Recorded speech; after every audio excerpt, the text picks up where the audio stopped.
Olá, boa tarde a todos e a todas, aos colegas que estão aqui no Brasil, aos que também estão na França, ou em outros países. E desde já agradeço a presença de vocês, a presença de todos, a participação. Sejam muito bem-vindos a mais uma roda de conversa do canal Travessia Campo Analítico. Essa primeira roda de conversa do canal em 2026 e hoje trazendo um tema bastante pertinente, um tema bastante relevante dentro da articulação psicanálise e música, o tema de uma passagem de uma escuta musical para uma escuta analítica, onde a voz convoca uma outra escuta e que traz como título Passes e Impasses do músico ao psicanalista, uma heresia da escuta, com a psicanalista francesa Claire Gilly e a tradução de Darlene Troncois. Porém, antes de iniciar a apresentação da nossa convidada hoje, quero deixar aqui alguns lembretes para os presentes e todos aqueles que nos acompanham no canal Travessia. Bien, bonsoir à tous. Je remercie déjà la présence de chacun et chacune, ainsi que leur participation. Soyez les bienvenus à ce nouveau cercle de conversation de la chaîne Travessia, Champs Analytiques.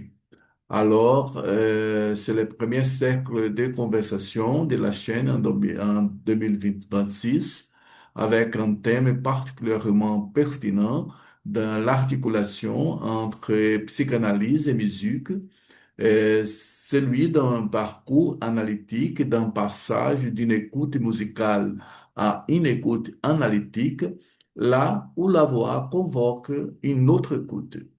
Ce travail porte pour titre Passe et impasse du musicien au psychanalyste, une hérésie de l'écoute, et la traduction assurée par Darlene Troncois.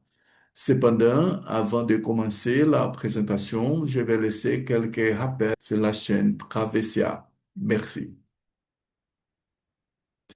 A partir desse ano, as rodas de conversa, então, elas serão quinzenais e não mais semanais, né, como eram antes, é, no horário das 16 horas, continua o horário das 16 horas, portanto, a nossa próxima roda de conversa já fica agendada para o dia 5 de fevereiro, também na quinta-feira, às 16 horas, e terá como tema Psicanálise e Formação do Analista, os riscos e as armadilhas do bacharelado, com o psicanalista, professor da Unisul e também membro da Maiútica Florianópolis, Vitor Werner. Bien, à partir de cette année, les cercles de conversation seront organisés tous les 15 jours, et non plus chaque semaine. Notre prochain cercle de conversation est déjà programmé pour le 5 février, également jeudi à 16 heures. Il aura pour thème, pour sujet, psychanalyse et formation de l'analyste, les risques et les pièges du baccalauréat.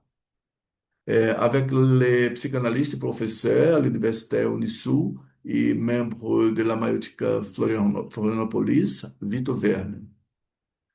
Bien, après cette information, je passe maintenant à la présentation de notre invité d'aujourd'hui, notre collègue française Claire Gilly. Bem, dado esses informes, passo então para a apresentação da nossa convidada de hoje, nossa colega francesa Claire Gibi, que é psicanalista, membro do Espaço Analytique e da FEP, Fundação Européenne pour la Psychanalyse, doutora em antropologia, pesquisadora associada ao laboratório CRPMS da Universidade Paris 7, titular agregada em musicologia, professora do Institut Universitaire de Formation des Maîtres, pianista e compositora, diplomada pela École Normale de la Musique de Paris, organicista, cantora. Claire Gilly também é tradutora, fundou a coleção Psicanálise e Religião na editora Cerf, na qual propôs uma nova tradução acompanhada do glossário de O Futuro de uma Ilusão, de Freud, bem como A Ilusão de um Futuro, de Pfister. Foi professora convidada na Universidade Paris 7 Paris 5 e Paris 3, após o percurso em etnomusicologia e sociologia. Anteriormente, atuou durante 27 anos como professora do UFM e como professora convidada na formação pré-profissional para carreiras do ensino na Universidade de Paris-Nanterre. Em sua trajetória, um lugar particular é reservado à etnomusicologia. Foi pesquisadora do laboratório, no Museu do Homem, e a sociologia. Fundou e coordenou, juntamente com Paulo Ron o diploma universitário Voz e Sintomas, Psicopatologia e Clínica da Voz, na Universidade de Paris 7, de 2013 a 2020. Há 20 anos, Claire Gilly organiza em Paris um colóquio Voz Psicanálise no âmbito das Jornadas Mundiais da Voz, cujos 10 primeiros anais foram publicados pela editora Solipsi na coleção Voz e Psicanálise. Os anais posteriores passaram a ser publicados pelo Criva. Claire Lee participou de mais de 30 obras coletivas publicadas em diversas línguas, escreveu cerca de 200 artigos e dirige atualmente a coleção Voz Psicanálise da editora Solipsi, na qual publicou Voix et Perdu, Vozes Perdidas, e cujo prefácio da publicação, o psicanalista Paulo Ron observa que da voz, Claire Gilly fez um tema eletivo de reflexão, colocando-se há muito tempo a serviço da voz, fazendo verdadeiros concertos Padalup analíticos da voz. Uma referência metafórica aos concertos realizados em Paris pelo maestro Gilles Padalup, com a ideia central de difundir a música erudita. Claire Gilly est psychanalyste, membre de l'espace analytique et de la FEP, Fondation européenne pour la psychanalyse, membre fondateur et président du CREVA, docteur en anthropologie. Également traductrice, Claire Gilly a fondé la collection Psychanalyse et religion aux éditions du CERF, dans laquelle a proposé une nouvelle traduction accompagnée d'un glossaire de l'avenir d'une illusion de Freud, ainsi que l'illusion d'un avenir de Pfister. Dans son parcours, une place particulière est accordée à l'ethnomusicologie. Elle a été chercheuse au laboratoire de ethnomusicologie du Musée de l'Homme à Paris, ainsi qu'à la sociologie. Également, elle a fondé et coordonné avec Paul Ronson le diplôme universitaire Voix et symptômes psychopathologiques et cliniques de la voix à l'Université Paris 7 de 2013 à 2020.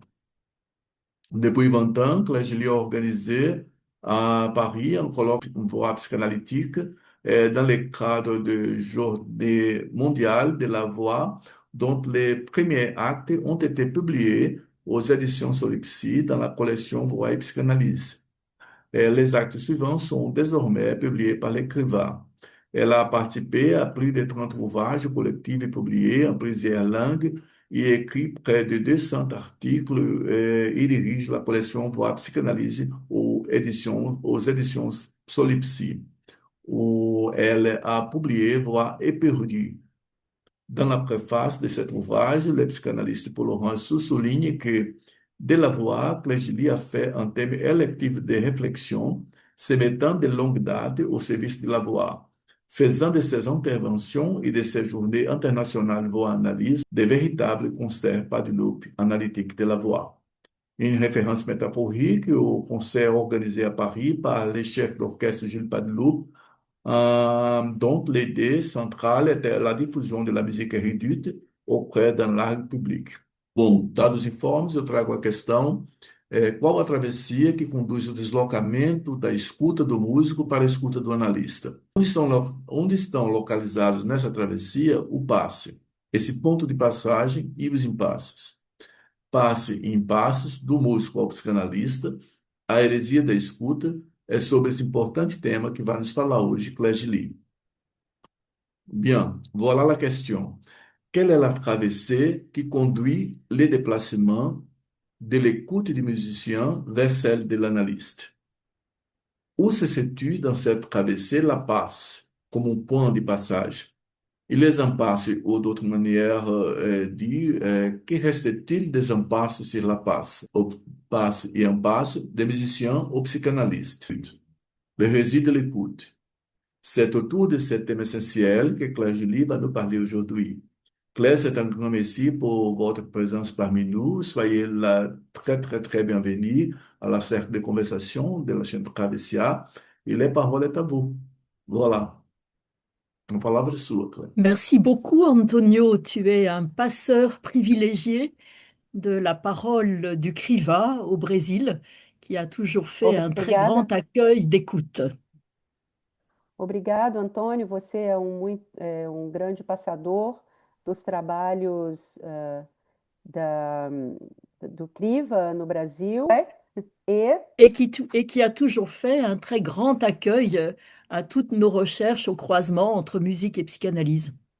e que sempre fez um bom acolhimento dos meus trabalhos nesse atravessamento aí desses dois temas, da música e da psicanálise.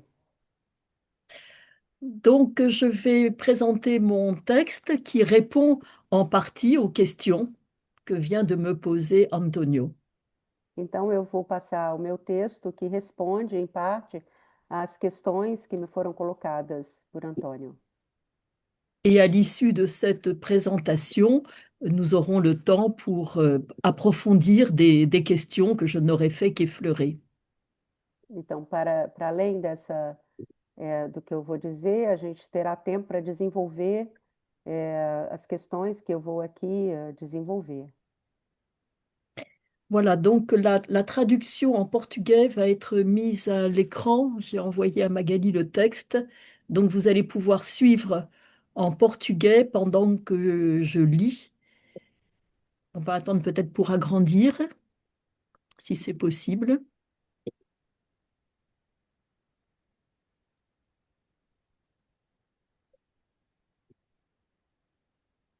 Voilà, mais là, on n'a pas le texte à droite. Voilà, très bien. Merci beaucoup. Je commence. Prélude.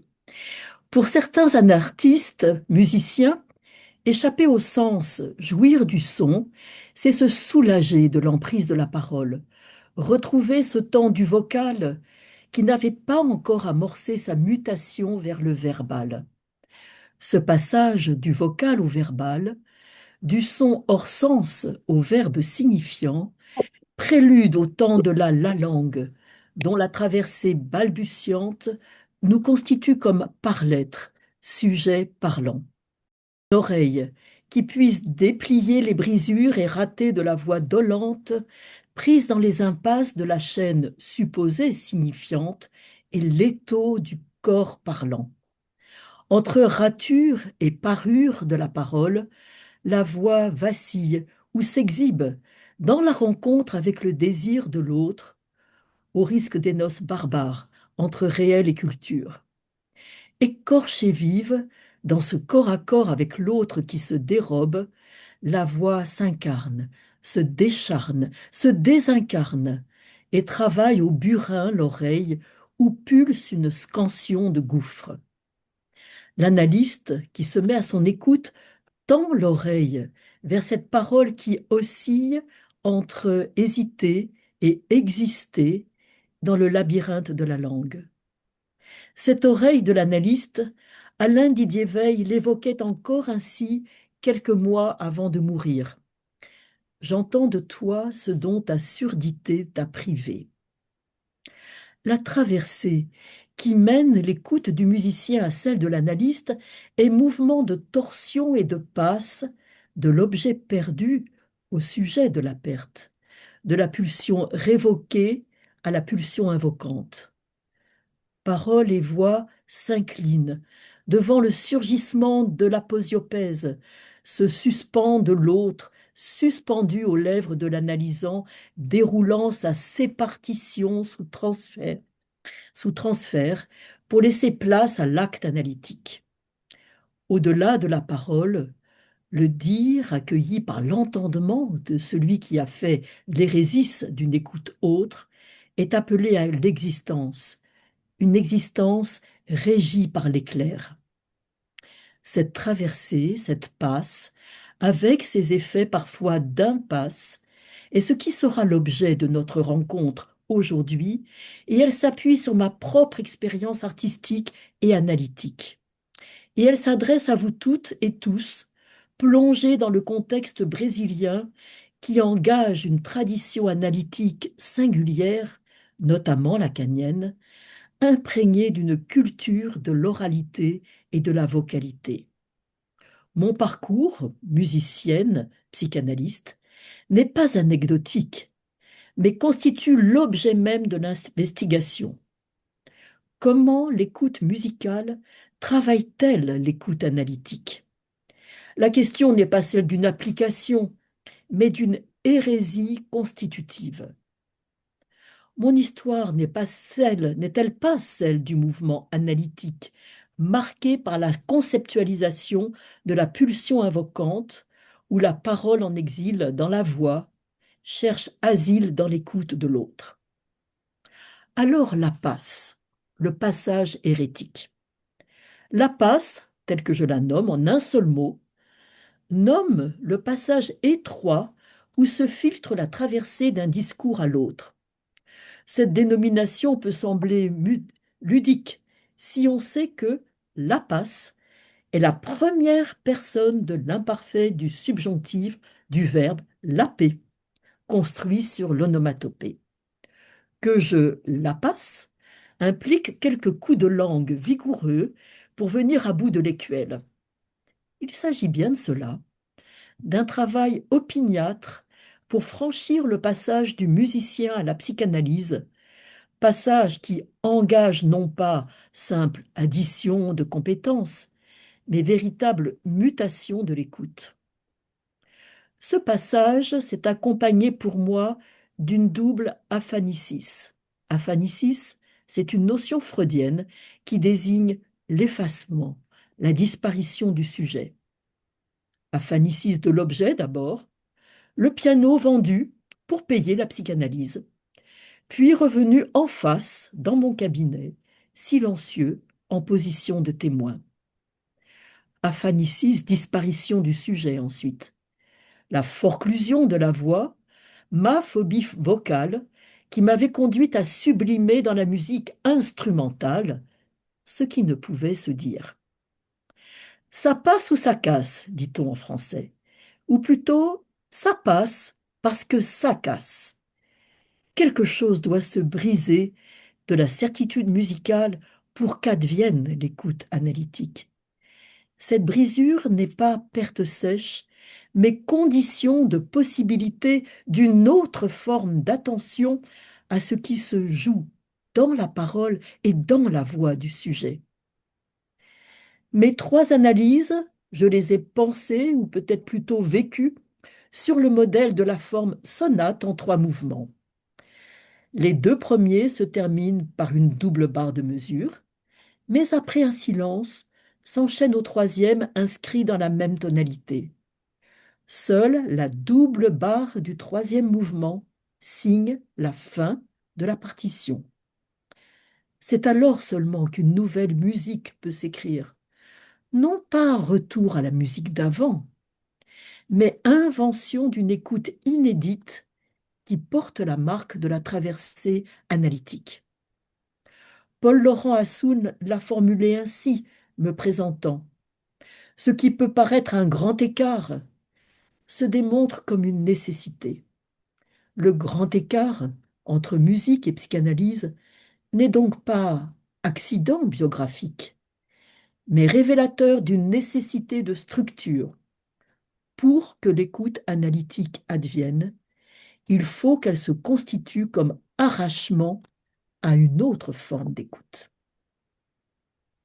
Alors, l'écoute musicale face à la psychanalyse, la certitude ébranlée. Le musicien arrive en analyse avec une oreille formée. Des années de solfège, d'harmonie, de contrepoint ont construit une certitude, celle de savoir reconnaître les intervalles, identifier les tonalités, anticiper les résolutions. Cette oreille est instrument de maîtrise. Elle organise le chaos sonore en structure intelligible. Elle réduit la dissonance à un moment transitoire qui appelle sa résolution consonante. Or, la psychanalyse impose aux musiciens une hérésie, renoncer à l'harmonie pour entendre la dissonance du sujet. Que se passe-t-il lorsque cette oreille certaine rencontre le divan? Elle découvre que sa compétence devient obstacle, car l'écoute analytique ne cherche pas à comprendre. Elle accueille ce qui rate, ce qui achoppe, ce qui fait trou dans le discours. Le musicien habitué à faire du sens avec les sons doit apprendre à suspendre cette production de sens pour laisser émerger autre chose, le signifiant dans sa matérialité sonore, la lettre qui insiste, la répétition qui fait symptôme.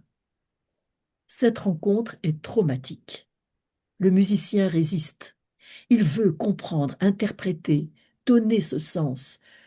Mais l'analyste ne répond pas à cette demande. Il maintient une position d'ignorance qui déstabilise toute certitude préalable. Première hérésie, donc, ne pas chercher à comprendre. Freud l'avait formulé dès les débuts de la psychanalyse. L'analyste doit maintenir une attention flottante qui ne privilégie aucun élément du discours, qui ne hiérarchise pas selon l'importance apparente. Cette attention flottante, c'est l'exact inverse de l'écoute musicale, structurée, qui sait distinguer thème principal et accompagnement, consonance et dissonance, résolution et suspension. Le musicien doit donc opérer un véritable renversement, une révolution, passer d'une écoute qui organise à une écoute qui se laisse désorganiser par ce qu'elle reçoit. Cette désorganisation n'est pas défaillance, mais méthode. Elle seule permet que quelque chose de l'inconscient puisse se manifester sans être immédiatement capturé dans un réseau de significations préétablies. Quelles sont ces trois hérésies de l'écoute analytique? Je voudrais préciser ce que j'appelle, moi, trois hérésies de l'écoute analytique, trois renversements qui constituent autant de ruptures avec l'écoute musicale formée. Première hérésie, ne pas chercher le sens, mais le trou dans le sens. L'écoute musicale est tendue vers cette production de sens. Une phrase mélodique veut dire quelque chose, elle exprime, elle évoque, elle signifie. Le musicien écoute cette signification apparente, il la comprend d'autant mieux qu'il en maîtrise les codes. L'écoute analytique, au contraire, s'intéresse à ce qui ne fait pas sens, les lapsus, les actes manqués, les répétitions incompréhensibles, les blancs du discours. Là où le musicien chercherait à combler le trou par une interprétation harmonieuse, l'analyste maintient le trou ouvert. Car c'est précisément dans ce trou que quelque chose de l'inconscient peut se manifester. Le musicien écoute, je le redis, ce qui fait sens musical. L'analyste écoute ce qui fait trou dans le sens. Renversement radical. Il implique de renoncer à la satisfaction immédiate de la compréhension pour accepter de rester dans l'énigme, dans la question sans réponse. Un patient me dit « Je suis venu vous voir parce que je n'arrive plus à jouer. » Musicien lui aussi, il se plaint d'une inhibition récente. Mais dans sa plainte même, quelque chose résonne autrement. Je n'arrive plus à jouer. Le mot jouer s'entend soudain dans sa polysémie. Jouer un instrument, mais aussi jouer un rôle, jouer le jeu, se jouer de quelqu'un. L'écoute analytique ne choisit pas entre ses sens, ça se discute. Elle maintient la plurivocité du signifiant et attend ce que le patient lui-même va en faire. Deuxième hérésie, écouter le signifiant plutôt que la signification.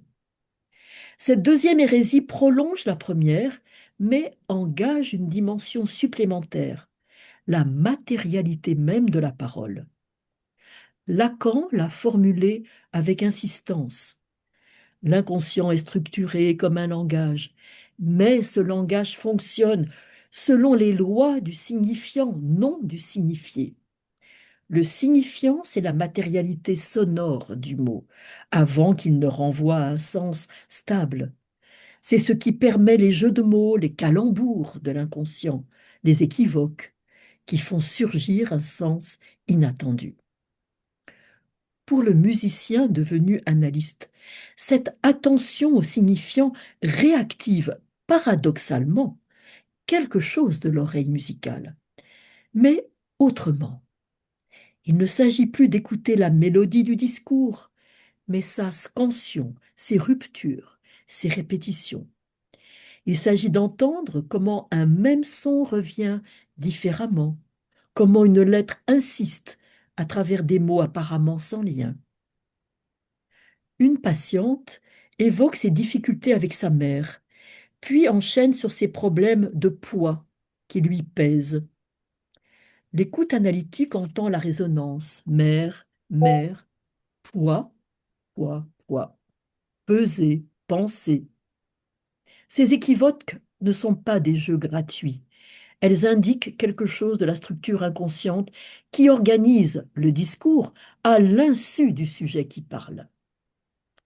Ici émerge ce que j'ai appelé la chromaphonie, l'attention au timbre vocal, aux variations infines de la voix qui portent un affect non dit, une position subjective refoulée.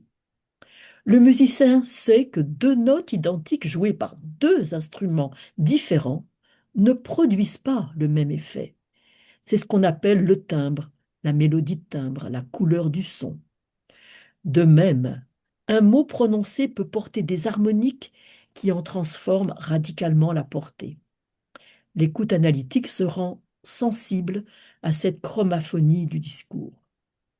Le terme chromaphonie que j'ai forgé unit le visuel, chroma, couleur, et le sonore, phonie, voix. Il désigne cette attention aux couleurs de la voix, à ces nuances infines qui échappent au sens manifeste, mais révèlent quelque chose de la vérité du sujet. Quand un patient dit « je vais bien », mais que sa voix tremble, sa voix s'étrangle, l'analyste entend cette dissonance entre le dit et le dire. La chromaphonie est l'écoute de cette dissonance, ce double mind. Troisième hérésie, accueillir la dissonance comme structure. Troisième et donc dernière hérésie, cesser de traiter la dissonance comme accident à résoudre pour la reconnaître comme structure constitutive du sujet. En musique tonale classique, la dissonance appelle sa résolution. Qu'est-ce que ça veut dire? Un accord de septième de dominante demande à se résoudre sur la tonique. Cette tension-résolution organise tout le discours musical. Le musicien apprend à maîtriser ce jeu de tension et de détente. Mais le sujet de l'inconscient n'est pas harmonieux. Il est divisé, contradictoire, traversé de tensions irréductibles. Vouloir résoudre ces tensions comme on résout une dissonance musicale, c'est méconnaître la structure même du sujet. L'analyste doit donc apprendre à habiter la dissonance, sans chercher à la résorber. Un patient se plaint de symptômes contradictoires, tient des discours incohérents, manifeste des affects incompatibles. L'écoute analytique ne cherche pas à tout prix la cohérence. Elle accueille la contradiction comme révélatrice d'un conflit psychique fondamental. C'est peut-être l'hérésie la plus difficile pour le musicien. Accepter que tout ne sonne pas juste, que tout ne s'harmonise pas, que le sujet reste fondamentalement discordant. Et c'est précisément dans cette acceptation de la dissonance que peut se jouer quelque chose de thérapeutique, non pas guérison au sens d'un retour à l'harmonie, mais reconnaissance et travail de cette division constitutive. Freud parlait déjà de la Spaltung, la division du sujet. Lacan en a fait le concept central de son enseignement. Il dit, lui, le sujet barré, esbarré, fendu, irrémédiablement divisé entre conscient et inconscient, entre demande et désir, entre ce qu'il dit et ce qui se dit à travers lui. L'analyste qui chercherait à réparer cette division à la coudre passerait à côté de l'essentiel. Il s'agit plutôt d'accompagner le patient dans la reconnaissance et l'élaboration de cette division pour qu'elle devienne vivable plutôt que paralysante. Qu'est-ce qui revient de la musique après la psychanalyse? Est-ce que quelque chose revient? Après cette traversée hérétique, après ce renoncement à la certitude musicale, que reste-t-il? Que reste-t-il de nos amours musicales? Faut-il penser que le musicien devenu analyste a définitivement perdu son oreille première?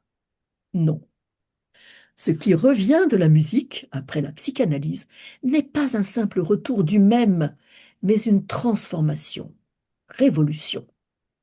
L'oreille musicale travaillée par l'écoute analytique n'écoute plus comme avant. Elle a appris à suspendre le jugement harmonique, à maintenir l'équivoque, à accueillir le trou. Mais elle conserve quelque chose d'essentiel, la sensibilité au timbre, à la nuance, à l'infime variation qui fait toute la différence. C'est cette sensibilité que j'ai tenté de théoriser sous le nom de chromaphonie tout à l'heure, l'attention portée aux couleurs de la voix, aux harmoniques du discours, qui échappe au sens manifeste, mais porte quelque chose de cette vérité du sujet. La voix, vous le savez, Lacan l'a montré, est l'un des objets petit a, ces objets perdus autour desquels se structure le désir. La voix n'est pas seulement ce qui porte la parole, elle est ce qui déborde la parole, ce qui résonne au-delà du sens. Le musicien devenu analyste dispose d'une oreille particulièrement sensible à cette dimension vocale. Mais qu'est-ce que l'objet a? C'est ce reste irréductible qui échappe à la symbolisation complète, qui résiste à être entièrement capturé dans le langage. Pour la voix, cela signifie que même quand tout est dit, même quand le sens est parfaitement clair, il reste quelque chose dans la voix elle-même, un timbre, un grain, une résonance qui porte une autre vérité. Ainsi, ce qui revient de la musique après la psychanalyse, c'est une capacité à entendre la voix dans cette dimension d'objet, non pas instrument de communication, mais reste, déchet précieux, qui indique quelque chose du rapport du sujet à sa jouissance. Cette écoute n'est plus musicale au sens strict, car elle ne cherche plus la beauté formelle, l'harmonie, la perfection technique. Mais elle n'est pas non plus purement analytique, au sens d'une écoute qui ne s'intéresserait qu'au sens des mots. Elle est entre deux, attentive aux mots et à la voix, au signifié et au signifiant, au sens et ce qui excède le sens. Un patient raconte un rêve d'une voix monocorde sans affect apparent, mais quelque chose dans le timbre même de cette voix monocorde fait entendre une émotion refoulée, peut-être de l'angoisse, peut-être de la colère. L'analyste qui a traversé la musique entend cette dissonance entre le contenu raconté et la voix qui raconte. Il peut alors intervenir non pas sur ce qui se dit, mais sur cette dissonance elle-même. Vous me racontez ce rêve comme s'il ne vous touchait pas. Cette intervention si simple peut ouvrir à l'émergence de l'affect refoulé.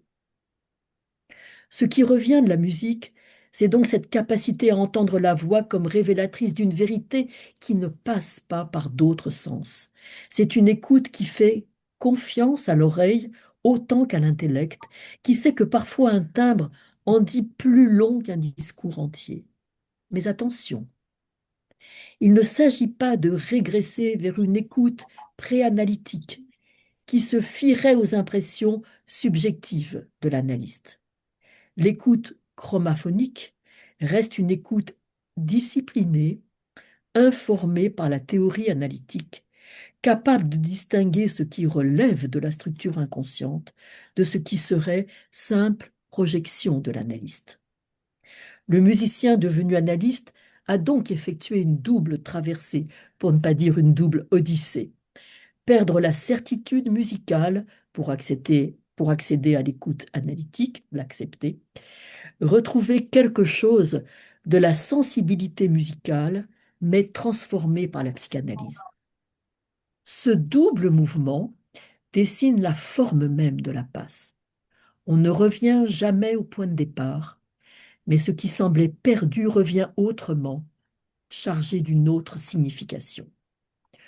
Alors ma conclusion sera sur passe et impasse, témoigner de la traversée. Parce que nous arrivons au terme de ce parcours, et il est temps, grand temps, de ressaisir la dialectique annoncée dans le titre passe et impasse. Ces deux termes ne sont pas en simple opposition. Ils sont noués l'un à l'autre dans une logique complexe que je voudrais maintenant expliciter. La passe comme dispositif lacanien, c'est ce que Lacan désigne comme un dispositif institutionnel qu'il a créé en 1967 au sein de l'école freudienne de Paris. Ce dispositif vise à permettre à un analysant qui estime avoir terminé son analyse de témoigner de sa traversée devant des passeurs qui, à leur tour, transmettront ce témoignage à un jury, le cartel de la passe. L'enjeu est de taille. Il s'agit de vérifier qu'une véritable fin d'analyse a eu lieu, c'est-à-dire non pas simplement la fin des symptômes manifestes ou de la demande d'analyse, mais la traversée du fantasme fondamental et la destitution subjective qui ouvre à la possibilité de devenir analyste à son tour. Lacan insistait sur le fait que la fin d'analyse ne peut être auto-attestée. On ne peut pas se déclarer soi-même analyste. Il faut en passer par le témoignage devant d'autres, par la mise en mots de ce qui s'est joué dans la cure. Ce témoignage n'est pas un simple compte-rendu narratif. Il est lui-même un acte analytique qui achève ou non la traversée. Passe et impasse, quelle logique du passage. Et pourquoi parler d'impasse? Parce que toute passe véritable rencontre nécessairement une impasse, un point d'impossible à franchir, un réel qui résiste à la sensibilisation, à la symbolisation. La traversée analytique n'est pas un parcours linéaire où l'on avancerait progressivement vers plus de clarté, plus de conscience, plus de maîtrise. C'est au contraire un parcours troué, ponctué d'impasses, de moments où plus rien n'avance, où le travail analytique semble avoir atteint une limite infranchissable. Mais ces impasses ne sont pas des échecs, elles sont des moments de vérité. C'est précisément quand l'analyse bute sur un impossible que quelque chose d'essentiel peut se révéler. L'impasse signale qu'on a touché au réel, à ce qui ne peut pas se dire, ce qui résiste à toute interprétation. La passe, alors, n'est pas le dépassement de l'impasse. Ce serait imaginer qu'on pourrait tout résoudre, tout symboliser. La passe, c'est le passage par l'impasse. C'est l'acceptation qu'il y a de l'irréductible, de l'inanalysable, et que c'est précisément avec ce reste qu'il faut apprendre à vivre et à pratiquer. Le musicien mis à l'épreuve de l'impasse. Pour le musicien, l'impasse spécifique pourrait se formuler ainsi. On ne peut pas tout entendre. Aussi fine que soit l'oreille musicale, aussi poussée que soit la formation analytique, il reste toujours quelque chose dans la voix du patient, mais pas seulement, qui échappe, qui résiste, qui se laisse pas saisir. Et heureusement. Cette limite n'est pas défaut de compétence. Elle est constitutive de la condition humaine. Nous sommes nous-mêmes pris dans le langage, traversés par l'inconscient, aveugles ou sourds à nos propres points aveugles.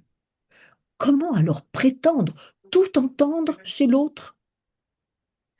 L'impasse du musicien devenu analyste, c'est de découvrir que son oreille exceptionnelle ne lui donne aucun privilège épistémologique. Il n'entendra pas mieux que ses collègues moins musiciens. Il entendra autrement, mais avec les mêmes limites structurales.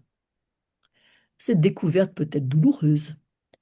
Nouvelle blessure narcissique pour qui aurait encore du narcissisme, après celle qui a déjà constitué le renoncement à la certitude musicale.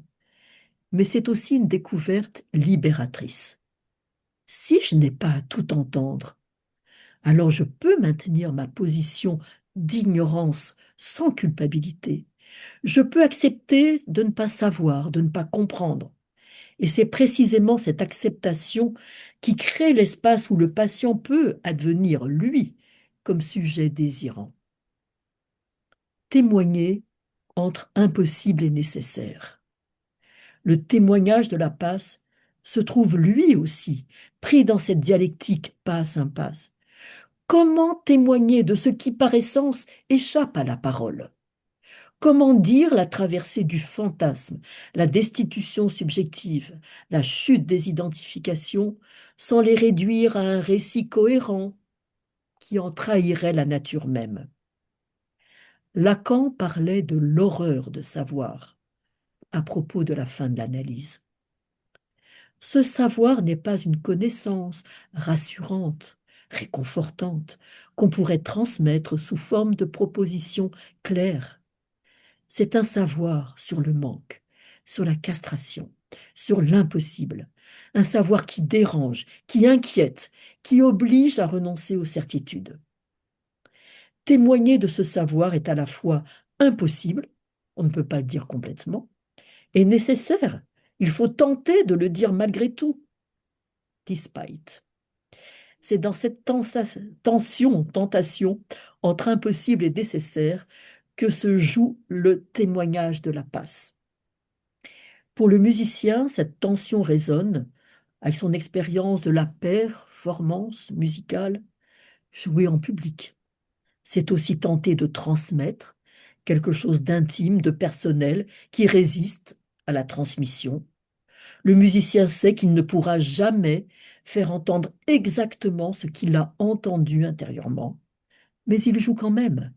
Il tente la transmission malgré son impossibilité structurale.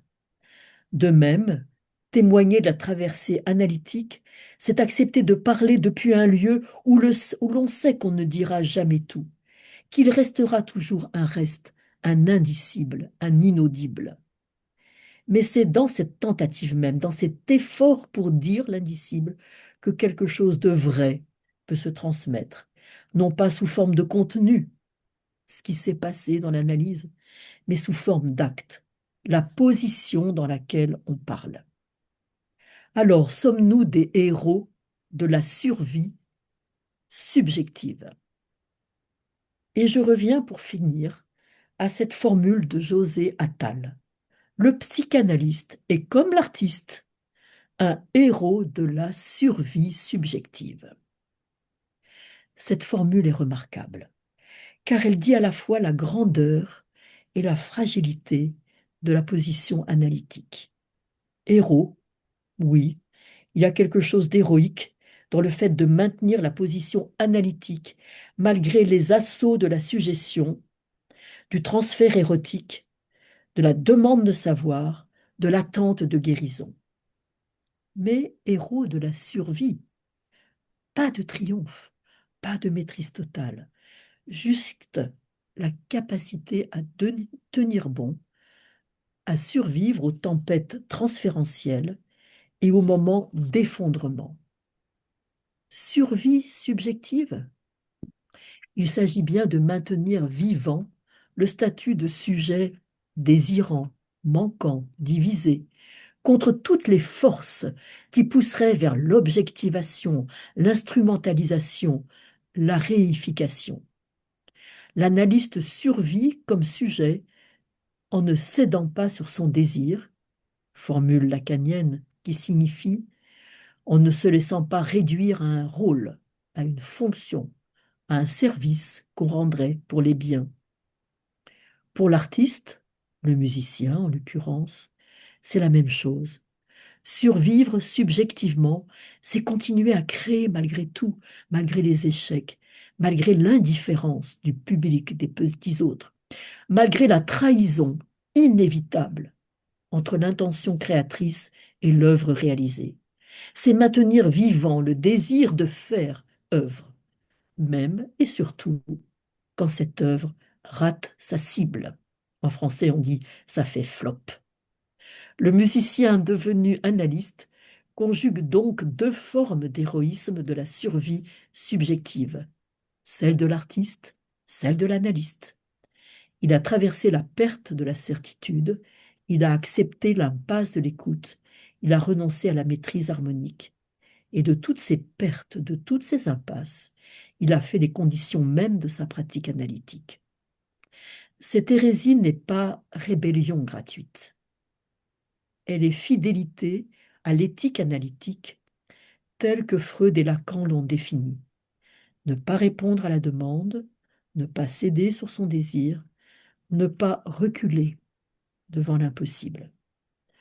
Entre certitude et incertitude, il est grand temps, surtout à notre époque, d'ouvrir ou maintenir l'éthique de l'hérésie et de s'avancer en tant que poatacé, comme le disait Lacan, et hérétique de la bonne façon, vers l'ère de l'éthique que nous pourrions appeler tout simplement l'hérétique.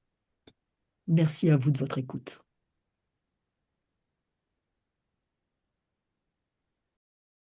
Merci Claire pour cet excellent exposé. Obrigado, Claire, por sua excelente exposição, Pour ce témoignage singulier de votre parcours d'analyse. por seu testemunho singular de seu percurso analítico.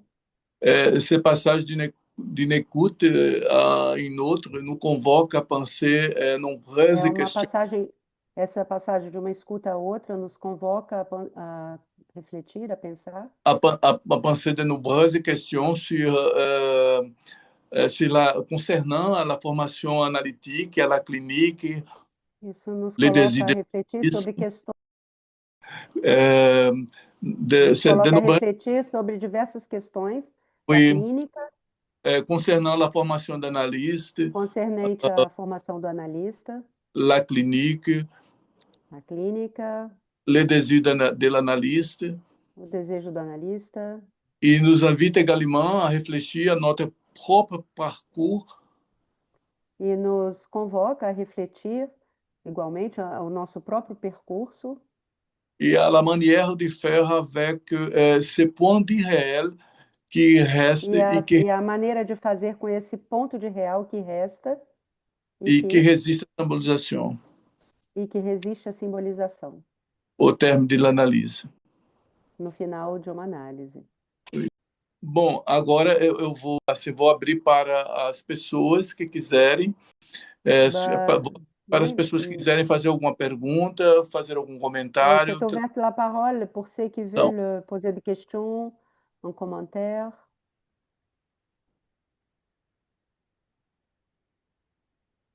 La parole est à vous.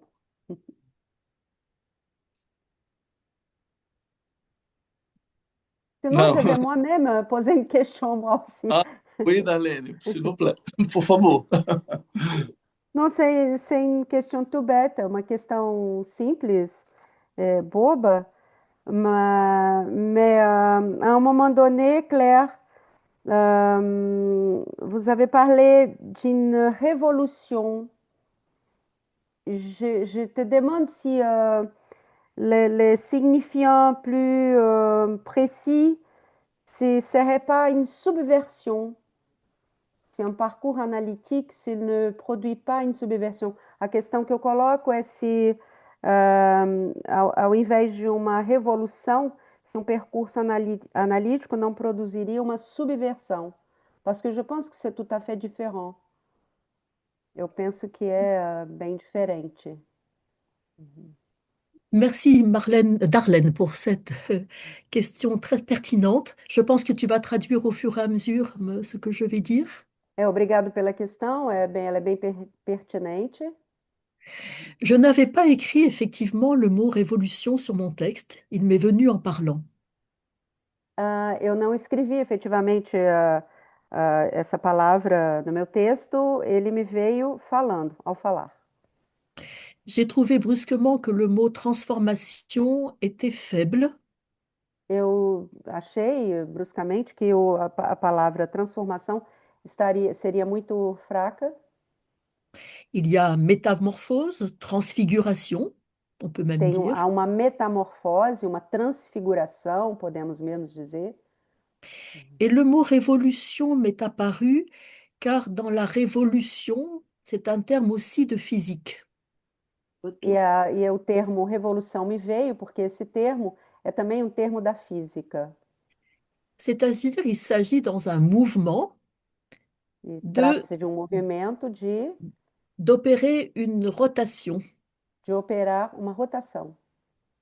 Et dans cette rotation, ça nous fait penser au E essa passage d'un rotação nos fez discours à penser, l'autre, nos faz passar nos faz pensar na passagem de um discurso ao outro, a travaillé outro. par Lacan dans l'envers de la psychanalyse. Trabalhado na psicanálise e o avesso da psicanálise. Et en parlant, je Então, pensais, falando, euh, je n'avais plus envie de lire mon texte, mais j'avais envie de dire ce qui me venait. eu não Ah, fiquei com oui. vontade de ler o texto, eu disse o que me veio, que me ocorreu. Donc, il fallait renoncer à ma propre parole. Então, eu precisei renunciar, eu renunciei à minha própria palavra, Mais je minha pensais própria, qu'il faudrait oser parler du discours du musicien. mas eu pensei que eu precisaria ousar falar do discurso do músico. Voilà. C'est-à-dire, est-ce que le discours du musicien se confond avec le discours de l'hystérique, qui est Quer paradigmatique dizer, du discours de l'analysant? será que o discurso do músico se confundiria com o discurso da histérica, que é equivalente, Paradigmatique, enfin, qui que é représente, paradigmático e que representa o discurso do analisante? voilà, parce que dans les quatre discours, lorsqu'on Porque parle du nos quatro discours, discursos, quando on falamos do parle du discurso discours de l'analysant. Or, il s'agit bien de passer du discours de l'analysant au discours de l'analyste. ora, então, sabemos que se trata de passar do discurso do analisante ao discurso do analista. Or, ce passage d'un discours à l'autre, Então, essa passagem do discurso ao outro, c'est dans la schématisation des quatre discours une rotation d'un quart de tour.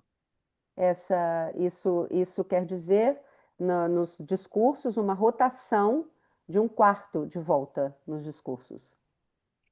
Et ça nous amène au titre qu'a donné Lacan à un de ses séminaires, E isso nos leva a um título que Lacan deu a um de seus seminários, Les tours dits. L'étourdi, ou a Alors c'est volta difficile en dita, a portugais. volta dita, porque isso não forma uma palavra em português. Mais Oui, parce que, l'étourdi, oui, em francês, dá o aturdido. No voilà. português não dá. A volta, né, da dita, não dá, isso não forma uma palavra, como o aturdido, que seria Voilà. em português o aturdido. À chaque tour se dit quelque chose de différent. A cada volta, a cada quarto de volta, se diz algo diferente. Autrement dit, c'est le mouvement de passe qui s'opère, c'est le mouvement de rotation qui dit, c'est le mouvement que l'on fait, c'est pas la parole qui dit. Então, dito de outra forma, é essa volta que diz alguma coisa, não é a palavra que diz alguma coisa. É essa volta mesma que deixa passar alguma coisa. Et qu'est-ce qu'on appelle en français un étourdi? L'étourdi? Un étourdi, E c'est o que que a gente chama, o que que a gente chama em francês um aturdido, um atourdi? quelqu'un qui est étourdi, c'est quelqu'un qui oublie beaucoup de choses. Alguém que está aturdido é alguém que esquece muita coisa. Il perd ses mots, il perd des Ele clés, il perde suas perd des choses. palavras, ele perde as chaves, ele perde as coisas. L'étourdi est le champion de la perte. O aturdido é o campeão da perda. Donc c'est un formidable jeu de mots justement polysémique de Lacan où Então, on é um entend l'étourdi. formidável jogo de palavras de Lacan, quando ele fala l'étourdi, Où on é entend um- donc deux choses en même temps. Et c'est absolument dans le sujet, c'est dans le passage aussi que se então a fait gente ce escuta changement. várias coisas. Então, é nessa passagem, nessa volta, que se escuta e se dá uma mudança, que se opera uma mudança. Alors c'est vrai que la révolution, c'est aussi, ça É va du verdade que a côté de... revolução é também, isso vai do lado, C'est un autre mot pour moi de la délocalisation du sujet. e é uma outra palavra para mim que fala da deslocalização do sujeito. C'est une révolution que de délocaliser sa jouissance pour la mettre ailleurs. Trata-se de deslocalizar o gozo e colocá-la em outro lugar. Puisqu'à la fin de l'analyse, nous avons rendez-vous avec cette délocalisation de la jouissance. Porque no final de uma análise a gente tem um encontro com essa deslocalização do gozo. Donc Desalojamento, na verdade, do gozo. voilà, donc ce qui va avec la subversion, bien sûr. Então isso, então isso vai junto com a subversão, claro. Mhm. Merci Claire aussi. Eh bien, il est presque 1 heure d'activité. Donc, nous devons conclure en raison de l'oreille convenue avec notre invité et des Donc engagements. on a prévu 50 minutes, on a dépassé déjà, donc on doit conclure. Oui, oui, exact. Pour la traduction, je vous remercie Claire plus une fois pour ton exposé, tout le monde pour la participation de cette activité. Et on rappelle que nous retrouverons le 5 février avec le thème de la formation de l'analyste et les risques de baccalauréat. Un mot Do difficile pour moi. bacharelado. Oui, Oui. mais baccalauréat, oui, baccalauréat, c'est une autre chose, a un autre sens en français, mais, Euh, mais j'explique, c'est les cours à la fac de psychanalyse, oui, exactement. la Et, formation à la et- fac de et avec psychanalyse. avec le psychanalyste Victor Werner. Grand merci Claire pour votre présence et à très bientôt. À À vous. bientôt, Antonio. Merci, Muito Darlene, pour la obrigado. traduction. Merci à tout le monde pour De votre rien. écoute, surtout. Muito Merci. obrigado Obrigada a Présence. todos. também e até a próxima.